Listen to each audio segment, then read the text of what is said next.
For a film that had no script, they actually did a pretty damn good job.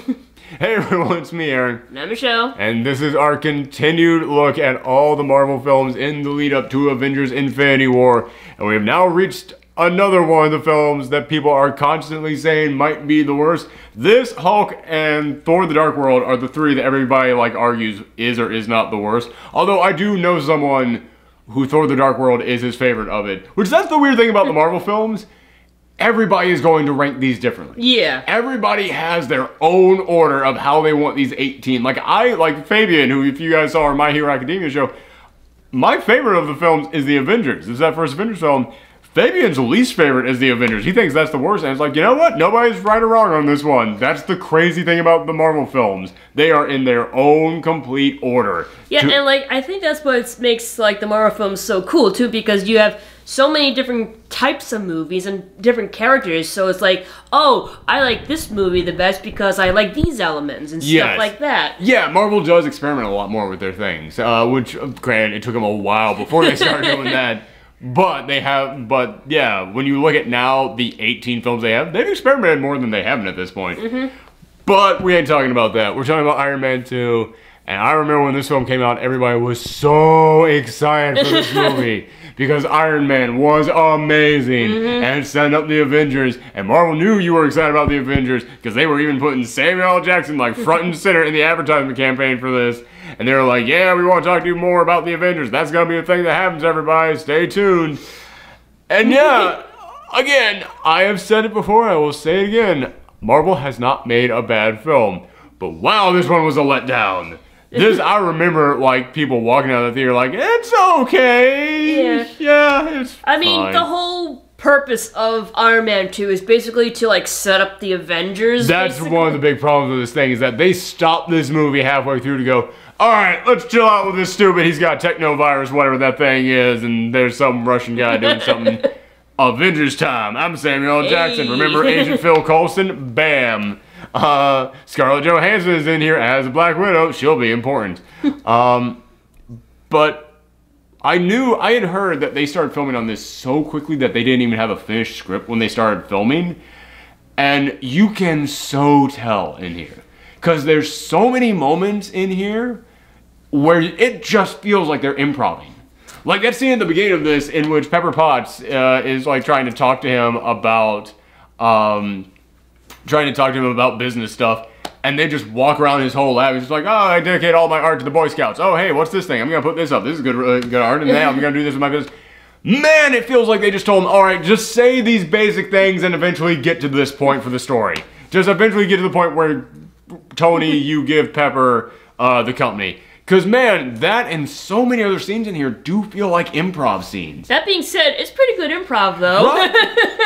Robert Downey Jr. is really good. Gwyneth Paltrow, not so much. Which, if you notice in that scene, Tony is mostly talking nonstop, and Pepper is just like, no, Tony, listen to me. Tony, wait, you said what? A lot of Pepper's lines in that scene are just repeating back what Tony just said. It was like, wait, so you what now? And it's like, and then Tony says another thing. Yeah, Robert Downey Jr. is a clever guy and can come up with stuff off the top of his head. Gwyneth Paltrow is a traditional actress who does not improv.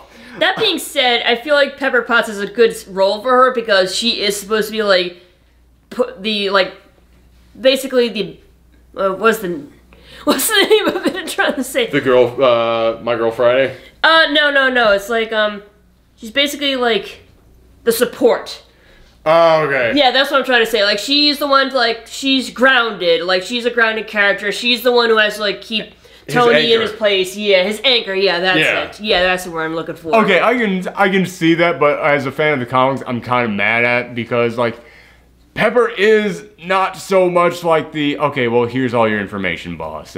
She's more of the, Tony, cut the crap kind of character. And I never really get that feeling from Pepper. Pepper in this film, Pepper in the films, is more of the just now Tony. It's no, that's the babysitter. Kind of, yeah, that's the tone that she comes off with. And that's not really the Pepper in the comics. The Pepper in the comics, she will sass Tony right the fuck back. And it's yeah, Gwyneth Paltrow can't really sass. She can't really deliver the one-liners quite like Tony can. I wish they had gotten someone a little bit more on Robert Downey Jr.'s level with that. Yeah, I think, Man, there would have been some great banter between those two if that was the case. Yeah, if you could have gotten like, oh man, okay, you could only have done this with a time machine because she wasn't famous at the time, and she was also way too young 10 years ago when this film started. But God, who is the girl who played this the crazy scientist in that the 2016 Ghostbusters film? Was it? God, what is her name? Kate Middleton? Or something like that. It's Kate something. Man, I cannot remember. But yeah, she played Hillary Clinton on Saturday Night Live for years. She's done a lot of stuff on Saturday Night Live for years. Yeah, she's who I picture as Pepper. She is like the perfect Pepper in my mind. Because she's somebody who I can picture just like delivering back to Robert Downey Jr. as good as she gets. It's like, yeah, that's kind of like... But again, this started 10 years ago, and they would not have gotten like... I don't know, she was probably, what, 20 when this began? Yeah. No, she's probably not that young. Whatever. Doesn't matter. But yeah, so Gwyneth Paltrow, I never really liked her that much as Pepper Potts, but I get that she is the stable one to Tony's chaos engine. Which, in a film in which everyone is improvising, yeah, okay, it doesn't really work that well for her. But Robert Downey Jr. can improv pretty darn well, but he can't improv a script, and that's the problem with this film. But another problem with this is that, again, you can tell this was right after they're like, all right, we're going to lay the groundwork for the Avengers. And then that turned out to be a huge success. So they're like, oh man, this was the film that they made when they were riding high on that Avengers craze. And I don't mean just because they kept shoving the Avengers in there. It's because they kind of have this mentality at this point in time, the Marvel guys, we can do anything. This is going to be the greatest thing ever. And yeah, you can kind of tell that's the mentality they had making this when they were coming up with the script. Because you can tell this was before they had the plan for the Marvel Cinematic Universe. You can tell they were like, all right, Cap's going to be in here somewhere at some time. And we got Thor's hammer out there in New Mexico or Arizona or wherever the hell it is. And then we're going to have the Avengers. It really wasn't until, like, I'd say halfway through... No, you know what? I'll go with Phase 2 completely. Either at the beginning of Phase 2 or halfway through Phase 2, that they were like, we need a plan. We need to set everything in order, figure out where everything goes, get all this in line. Because this film, yeah, this thing starts off with Robert Downey Jr., he's given like his press conference, and as we're watching this as it begins, I was like, oh man, this is way better than I remember. This is, I mean, this opening of Ivan's father dying as they're watching the press conference from the last one, that's pretty dark, and you're seeing like basically like the dark reflection of Tony building his suit in the cave, of Ivan building it in this little shack, and it's like, okay, that's pretty good setup for the villain already. And then you got that amazing intro of Tony flying in, and you've got, you know, AC/DC blasters, like, oh, I am hyped, I am on board for this. And then Tony starts talking. And I remember that feeling of being in the theater and going, wait, what? Because, yeah, Tony basically says, I caused world peace after the last one. I was like, hold on. Hold on. And he's just basically, taking a lap. He's taking a victory lap this entire time. Yeah. And he's taking a victory lap on stuff that's like, I didn't see any of this, and how does that even work? No, it's like if the opening, like if they did like a montage showing him like what he's done to like earn the title of giving world peace. Because I don't even know what the hell he's been doing since the last film. No, seriously, it's like, oh, have you still been going into war-torn areas and like still taking out obvious, like they show the other Iron Man suits he's worked on. I was like, oh. Did you use those for anything good? Or but it's not like Iron Man 3 where he's got like 30 suits. It's like, no, there's the one from the last film, and there's another one. And now here's the one he's wearing now. It's like, I don't know. What did you do since the last film? Just improving the Iron Man But also, suits? even if Iron Man himself is going around the world like stopping terrorists or something, how does that cause world peace? But yeah, that's what he's basically bragging about. But you can tell it's the Marvel guys just being like, yes, this is the most awesome thing ever. Woo, this is all the stuff we did. And a lot of the ideas in here really do feel like it was a bunch of guys just really hyped, just going, do this, it will be awesome. We don't really have a script for that, Ray, yet. It's gonna be awesome. Like, Pepper taking over Stark Industries? That sounds like it could be great. We never see any of that shit. Like, it never once cuts to Pepper, like, at the office, and, like, people just like, well, this is how Mr. Stark would have done it. It's like, well, I don't, and you either see her being like, fine, all right, well, I'll think about it. Or being like, well, Mr. Stark isn't here. Like, one of those two, like, Yeah. either the weight of it or her, like, standing up and going, no, we're going to change things around. Either one of those would be interesting character studies. We don't get either of that. We don't get anything on her, like, running Stark Industries. And it's like, the closest we get is we get, like, one news story of, like, Bill O'Reilly on TV just going, and now his secretary is running it. And it's like, all right, so did the entire world think this is what, like, is everybody memo? Like, what happened to your stocks? Like, your stocks were a big thing in the last show. Like, yeah. You're not making weapons. Guess what happened to our stocks today? What happened to them when you just, like, handed Pepper the company? Pepper hasn't worked in the industry. She's worked just with you. But I could see that being an interesting storyline. But they didn't write anything for it. But yeah, again, this feels like it was guys just sitting in a room going, this will be great if we do this in this film. Because, God, what's the other thing that I'm trying to think of in here? Like, I keep thinking of, like, the park that his dad built. Like, that's... Yeah! It's like, wow. I mean, like, I get the joke. I get you're trying to make him be like Walt Disney. But here's the thing. He even looks like Walt Disney. Yeah, I know, but here's the thing. Walt Disney made cartoons, and those are good for parks and entertainment.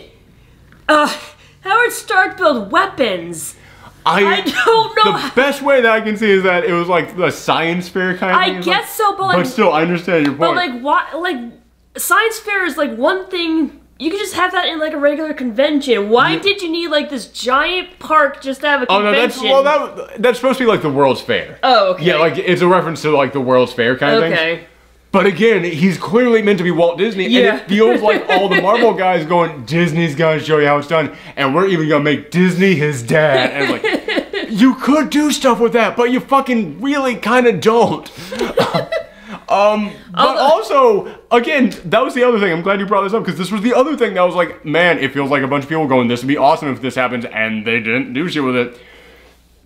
Tony just invents a new element to cure his technovirus, which again, that's never really, I mean, that's kind of explored, but it's kind of a shame that you can tell this was meant to be them trying to like talk about Tony's alcoholism, because in the comics, that's one of Tony's defined things, is he's an alcoholic, and he dealt with that, and he like hit rock bottom, and he got sober, and he has been able to like last as being sober. That's been a great character arc for him. You can tell this was like as close as they felt comfortable getting to delving into that. Yeah, I feel like because, you know, Disney and everything, they don't want like a superhero with alcoholism, because that would be like a bad example, a bad role model for kids. But here's the thing, I feel like Disney today would be okay with that. Yeah, because Marvel has knocked it out of the park so many times in a row. Yes, but like this was like in the early days, so like they were still very unsure about how it was going to be. If this had been like, if Iron Man had not been their first film, well, first off, as we talked about the first Iron Man film,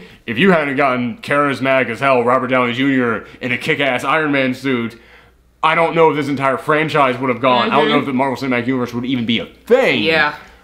So you can't really compare it like that, but if somehow they had waited this long to make another Iron Man film, I feel like now they would have delved into it, because you look at like Black Panther, man, they stop and flat out turn the audience and go, here's the fucking message, okay? Get it? And I was like, yeah, wow. Oscar films don't make messages like that, holy shit. So I feel like now they would have, but back then they probably would have.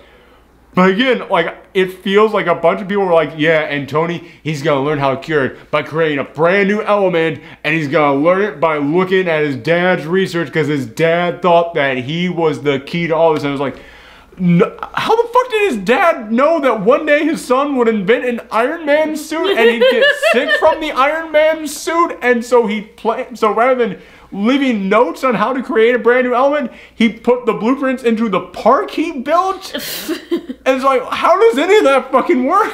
It's like, oh, his dad is a genius, so there's like a guarantee that his son's gonna be a genius too, and figure this all out. It's like, no, that's not a guarantee. Well, it's not, that's, no. That's one thing. Specifically, he needs to create a brand new element to cure the technovirus that the Iron Man suit is giving him. I don't think... How did his dad, like, leave blueprints for the exact element he needs to create? And if you left the blueprints for that, why in a park? Like, I don't understand the park why thing, but in literal blueprints? No, but like, I don't think it's because he knew his son was going to build an Iron Man suit. I think his... He could have, yes. No, but it's like, It's like, he said, like, I don't have the technology to do this, so I'm hoping you can do this in your time with your technology. He was the one who wanted to create a new element. Yes, okay, I'm exaggerating a bit in my version of it. I'm just saying, like, his dad wants to create this new element, and now he wanted his son to do it. Like, yes, okay, that I can understand. But it's weird that that element just also happens to be the exact thing that Tony needs to cure the virus that he's got. What a coincidence! Yeah! It's, like, again, it feels like that's one of those things that's like, no, guys, it's gonna be great, let's do it. It's like, it feels like this movie was made by a bunch of people going, these are gonna be great ideas. And then, like, they did have time to build a script. Like, a good example of what I'm talking about is when, like, suddenly out of nowhere, Black Widow just shows up because they need a new secretary. And, of course, like, that's the way to get Black Widow. It's like, oh, okay, fine, I'm not going to question that much. You could... It's really shoved in there. But, you know, if you had taken your time, you could have, like, put that exact thing in here a little bit smoother. And it would have worked out just fine. But as Tony is, like... As soon as Tony's looking at... as soon as she comes in, Tony is just like... I want her to work for me. I'm going to get all these researches, and starts like researching her. And he just finds like lingerie shoots that she's done. And it's like, yeah, it feels like this film was made by a bunch of people just going, this is gonna be awesome. We're gonna have Scarlett Johansson in her underwear on screen for no fucking reason in this. And like, god damn it, guys, come on with this shit. Yeah, this film almost feels like it was made on coke. I'll go ahead and say it. It feels like people on coke made this film. However, this film is actually better than I remember it being. I'll go with all those critiques still on the table. I'm not taking anything off the table on that one. I'm not apologizing for any of those critiques. All those critiques stand. However, as we said, a lot of this film feels like improv-ing, especially between Gwyneth Paltrow and Robert Downey Jr. And a lot of that improv is just just back, like a lot of it is back and forth talking over each other. But Robert Downey Jr. is actually pretty good improver. Robert Downey Jr. is actually pretty darn witty. And also, in the scenes where they clearly wrote a script out, Robert Downey Jr. is still charismatic as hell. Like, he is really still carrying this film. Robert Downey Jr. is... He's the MVP of this entire cinematic universe. Yes, basically. Like, he's the reason why Iron Man 2 is not horrible. And that and the action sequences, like... That's, yeah, gonna get into that because like we said with The Incredible Hulk, it was not a very good movie, but the action sequences were fun. The action sequences saved it, yeah. Yes, and the same goes for Iron Man 2, plus Robert Downey Jr. So. Anytime that he's suiting up in the Iron Man suit, it's awesome. Anytime that he's flying around, it's great. Hell, man, I even like him drunk at the party. It's just fun. It's good. I mean, the joke about how do you go to the bathroom in that suit makes me laugh. I can't lie. But also seeing like Don Cheadle suiting up there and getting into a brawl there. I dug that fight scene. That fight scene was pretty damn good. And a lot of people are going to say, well, yeah, but Don Cheadle, he's not as good as, who played him in the first one? God, how did I forget that? He's not as good as the guy from Terrence Howard. There we go. Whew, man. He's not as good as Terrence Howard. And, like, it's not that. It's that Don Cheadle doesn't have as good material. Because the first film, the only film that you saw Terrence Howard in, he was written well. There was good material for him. Here, as we have established, there really isn't any material written for anybody. Yeah. And Don Cheadle, they're just like, we just need some guy to say these things. We just need Rhodey to say all the information. We just need Rhodey to be a generic army guy. Until the end of the film. The moment in which Rhodey and Tony actually are acting like friends in the Iron Man and War Machine suits, it's good. I like the exchanges between them. It's not much in here, but yeah, you can see, okay, I can see where this could work out in further films. And yeah, spoiler alert for Iron Man 3 and for Civil War, yeah, it ended up working out. I think the two of them actually do have a good relationship in future films. What was the other thing? The other thing that I actually like here, I actually like Justin Hammer. I actually like, who is it that plays him? Just won an Oscar. Fuck, man, I'm the worst with names. But yeah, I actually really like Justin Hammer. I like that he is basically the loser version of Tony Stark. I mean, he's trying to be witty, he's trying to be like fashionable, he's trying to be snarky just like Tony Stark, but you can tell it's like, yeah, no, man, you're the cheap knockoff. You're the crappy version of me. And I think that's actually a good thing to do with, like, the competing weapons manufacturer. Like, the guy who wants to be better than Tony Stark is trying to impersonate him in every way. And also, Ivan Vanko, the villain, Whiplash, Crimson Dynamo, whichever weird combination of those two characters they decided to turn him into. Mickey Rourke. Crimson Whiplash. Crimson Whiplash. He's goofy and dumb, but he has a personality. Like, you can look at him and be like, yeah, man, that's not... I would rather have a goofy villain that I can immediately identify and remember than just a flat villain. Because a lot of the Marvel films, when people complain about the villains being bad, what they mostly mean is the villains are flat. Yeah. The villains don't have personalities. The villain in this has a personality. I gotta give it to him on that. But another thing that actually makes this film better, like I said, this film is better than I remember it. And a lot of it is because I just remembered all the bad stuff. But as we were watching this, I was like, man, yeah, these guys actually are. Tony Stark is still really charming, and man, the action scenes are actually way better than I remember. I mean, him suiting up in the, oh, that's the other thing I wanted to bring up. Like the element, him creating a brand new element, that was one. But also, it's like, where should we have this first fight scene? We gotta do something good for the first fight scene. Let's just have him go to Monte Carlo. And then Tony decides to start driving in the race for no fucking reason at all. It's like, why would he do that? I was like, all right, fine, whatever. Even like Pepper Potts and stuff was like, no, he can't be doing this. And I was like, I don't know quite the stakes of, like, is he drunk at the moment? Is he, like, driving drunk? Like, can Tony drive a car? I know he can do a lot of crazy stuff. Maybe this is the thing he trained for. I don't know. But again, it's like, we need this fight scene to happen in a cool place. At the race in Monte Carlo. That will be awesome. But here's the thing. Actually, it's kind of an awesome place to set a fight scene. Yeah. I mean, it's dumb, but it's like... It's dumb but cool. Actually, yeah. Again, this film feels like it was made by people just going, what'll be cool? What'll be cool? This is one of those times I was like, no, that's actually pretty cool to have a fight scene in Monte Carlo during the big race.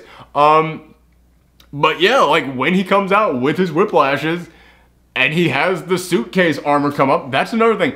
People just love any kind of superpower where you get to transform into it by it taking you over. Like, I've always said that's one of the reasons why people love Venom so much. It's like, don't get me wrong, I know there's many reasons that people love Venom, but one of the main reasons is it just looks cool when the guy goes, like a big thing just overtakes his face and now he's in superhero mode. Same thing goes with Iron Man, like just, like that's really freaking cool to watch. And yeah, when he has the suitcase armor come out, it's freaking cool. It looks really damn good. And then there at the end, when they're all like flying through the big expo, that's awesome. All of that looks really damn good. And also, I gotta admit, I'm a sucker for this stuff. Anytime that you have superheroes saving little kids, or like talking to little kids and just being like real supportive for them, I love that stuff. When the drone comes down, sees the kid in the Iron Man mask, and identifies the kid as Iron Man, and it's about to kill him, and then bam, Iron Man stands there, shoots him, and then he just turns to the kid and goes, nice shot, kid, and flies off. I love that scene. I know you love scenes like that, but it's like... I do. This, one of my criticisms is, like, in this and the first, like, the kid actors aren't that great, but it's like, it's hard to find a good kid actor, like... I mean, I just feel like the kid in the... I wonder how you're gonna feel when we get to Iron Man 3. We'll talk about that, but it's like, yeah, but it's like, they just wanted, like, a cute little kid for the scene, and they got a cute little kid for the scene, so they did their job, I guess, but it's like... So you feel it was unnecessary, that scene? No, but it's like you said, it gives, like, Iron Man, like, a good, like, Tony Stark, like, a nice side to him, but it feels like the kid didn't really emote that much. Well, he's behind a mask. I know, but it's like he just stood there while this giant, creepy, this threatening drone is in front of him. The way that okay, I see what you're saying. He didn't act scared of it. No. The way that I kind of, like, justify that in my mind is that the kid probably thought it was part of the show. Oh. That's kind of how I'm justifying it. Because I honestly thought that too. Like, that kid really didn't seem to have much of a problem. But at the same time, I can also see that being kind of like, that kid was probably like, what, like 4 years old? Like, maybe. I can see a 4-year-old going, I've got the Iron Man mask, I've got the Iron Man repulsor on. I can do this. I'm Iron Man. Like, I've seen little kids who think, like, around that age, think like, toys give me superpowers. Yeah, I know, but it's like, it just took him so long to, like, raise his hand. He was probably scared. You just said he wasn't scared. I said he didn't. I said it didn't look like he emoted because he had a mask on. Like, You're the one who said he wasn't scared because he decided to, like, attack this thing. Whatever. Doesn't matter. I don't know. I like the scene, you don't like the scene. Although, by the way, fun fact, they've apparently retconned, now that they have Spider-Man back, they've kind of retconned that to be Peter Parker. Oh. Which makes that way better of a scene, in my opinion. Because, yeah, when you look at, like, the age of that kid, add on 10 years to get us where we are now, it's like, yeah, he'd be in high school right now. Yeah, I'd say so. So, yeah, I actually kind of like that retcon that they've done. Alright, I take it all back. That kid is good. He has an important role. They're setting things up for the future. Marvel had a plan all along with this one. But yeah, all the fight scenes there at the end are great, but the thing that actually really makes me like this now more than the previous ones is I know so many people out there with how Tony Stark behaved in Spider-Man and with how he behaved in Civil War, they went, well, that doesn't really match his personality at all. Like, he wouldn't be the big, like, obeying everybody else and, like, just being the responsible one. He was the irresponsible one. First off, I've always said everyone forgets Iron Man 3 exists, in which he was like, okay, I now have to prepare for everything. I have to constantly be prepared. I have to keep constantly taking these steps. It's like, yeah, that's the kind of guy who would fight on that side in the Civil War. That's the kind of guy who would try and take care of Peter Parker and make sure that he's doing everything okay.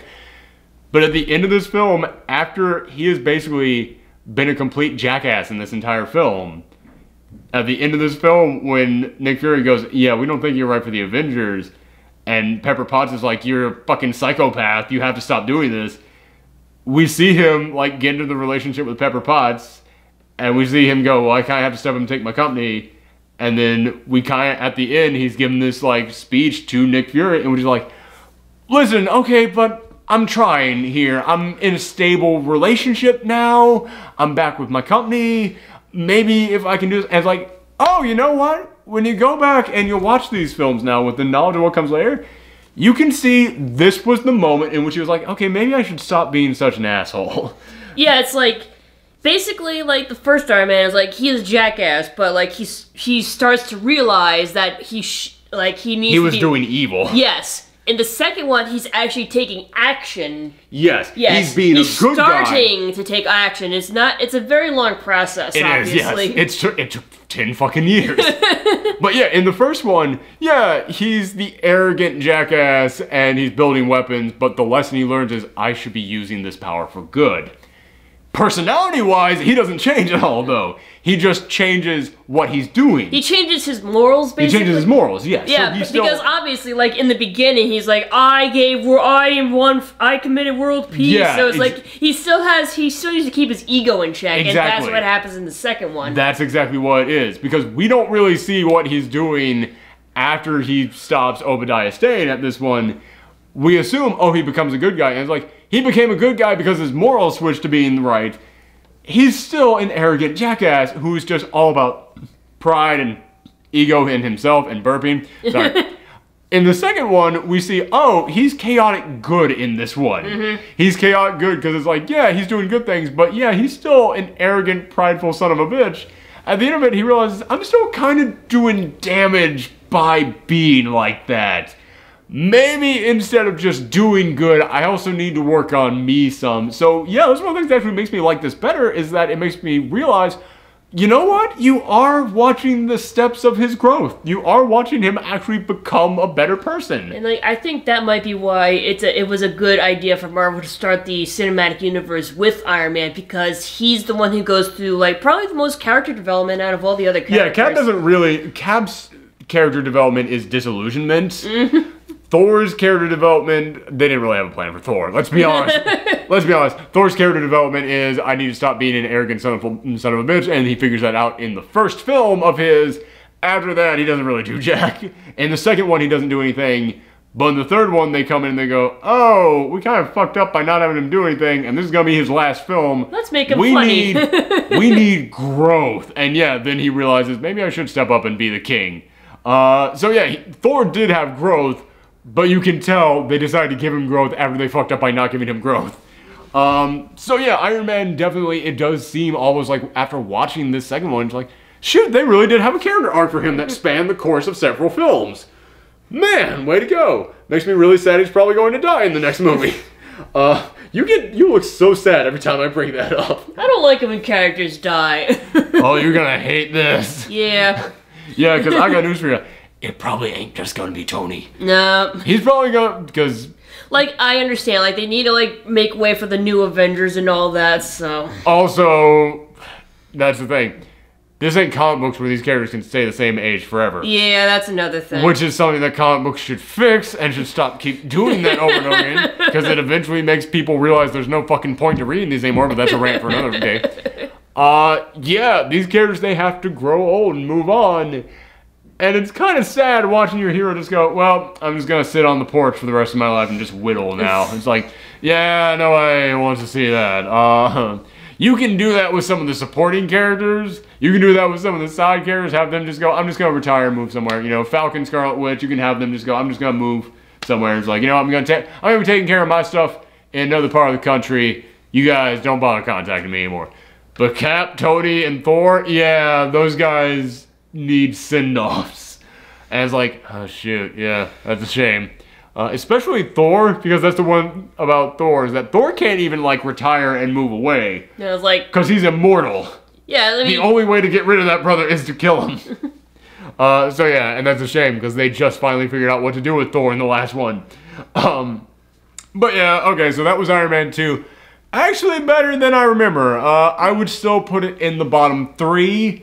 But, and man, this is really horrible for me to say this because I've already recorded my ranking system for these because the only time I had to record it was before we saw all these again.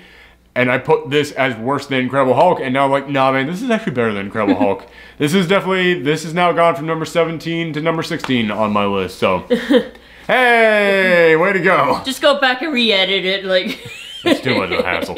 But yeah, thank you guys, and next time it'll be time to talk about the big braggadocious son of a bitch from space that we just mentioned, Thor. I'm Thor! Remember when that was a joke on Conan? Hey! No one does.